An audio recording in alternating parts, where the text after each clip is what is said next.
তো এটা তো ম্যাক্সিমাম যেটা আছে, যেটা মিসম্যাচ হচ্ছে প্রায় 50% থেকে বেশি যে মিসম্যাচ হচ্ছে ওটা হচ্ছে ফাদার নেম মিসম্যাচ। कि फादर नेम जो आज के কিছু আছে আর ও সময় কিছু ছিল। তো এটা হতে পারে কি মাঝখানে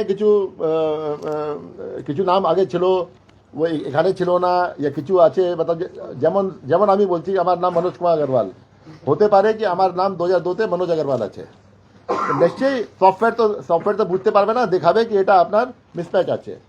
তো এটা ভেরিফিকেশন মধ্যে জানা যাবে কি কোনটা জেনুইন মিসম্যাচ আছে, কোনটা যে আছে জেনুইন মিসম্যাচ নেই।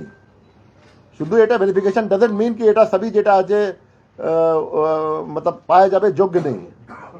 এটা মিসম্যাচ আছে, যে মিসম্যাচ জেনুইন থাকবে ইজিলি সলভ হয়ে যাবে, যে মিসম্যাচ জেনুইন হবে না ও कहते हैं হিয়ারিং নোটিশ পাবে। মানে ক্লেমস অ্যান্ড অবজেকশনস আমাদের ফেজ যেটা হবে, আপনারা শুনলেন এতক্ষণ যে ড্রাফট পাবলিকেশন অলরেডি আমাদের হয়েছে।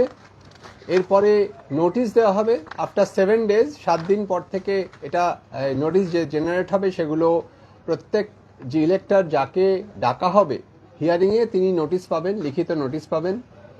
এবং তারপর ক্লেমস অ্যান্ড অবজেকশনে যে হিয়ারিং হবে ইআরও এবং এইআরওরা করবেন, তার মাধ্যমে তাদের সমস্ত ডকুমেন্ট দেখা হবে এবং ডকুমেন্ট দেখে কোয়াসি জুডিশিয়াল পদ্ধতির মাধ্যমে তাদের ফাইনাল ডিসিশনে আসবেন। এবং 14ই February electoral roll, final electoral roll published হবে। এখানে সিইও, ডিইও এবং ইআরও লেভেলে সমস্ত রেকগনাইজ পলিটিক্যাল পার্টিদের এই এসআইআর প্রসেস ফুল ডিটেলে এক্সপ্লেন করে দেওয়া হয়েছে।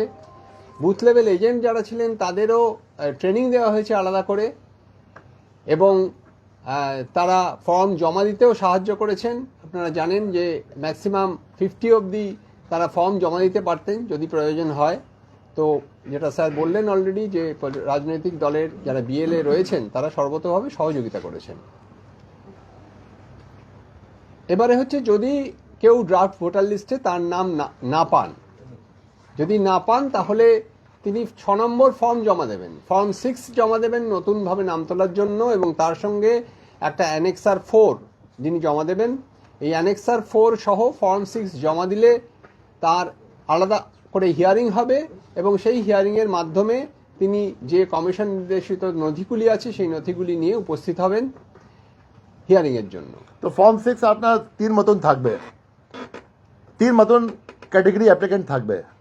একটা থাকবে যার নাম ছিল না 27/10/2025 হতে পারে ও 24 ভোটার ছিল, হতে পারে 23 ভোটার ছিল, 25 মধ্যে অন্তর্ভুক্ত করেনি, या 25 মধ্যে ও নাম ছিল না, या एनी न्यू वोटर কোনোদিন আগেও ছিল না, 25 মধ্যে যদি নেই তো এনুমারেশন ফর্ম পাইনি তো ড্রাফট তালিকা মধ্যে আসবে না, হি ক্যান অ্যাপ্লাই।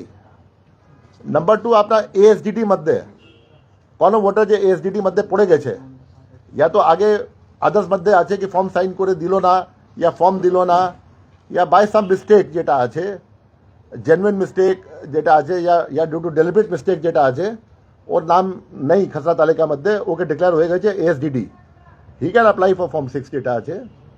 অ্যান্ড নাম্বার 3 যে ছেলে মেয়ে যে 18 বছর হয়ে যাবে 1 জানুয়ারি পরে, ওরা অ্যাপ্লাই করতে পারবে। তো এই 3টা ক্যাটেগরি যে আছে ফর্ম 6 মধ্যে অ্যাপ্লাই করতে পারে, অ্যালং উইথ যেটা আছে undertaking in form 4 annexure 4 absent যে আমি আপনাকে তালিকা দেখালাম না, যে বিএলএ প্লিজ যে বিএলও মিটিং হয়েছিল যেখানে লিখেছিল বুথ ওয়াইজ আছে ডিটেলস কি এটা ডেথ আছে, এটা অ্যাবসেন্ট আছে, শিফটেড আছে, ওর মধ্যে হতে পারে কি কেউ শিফটেড ছিল এখন বলবে কি নেই আমি তো এখানে এসছি, any person can be there.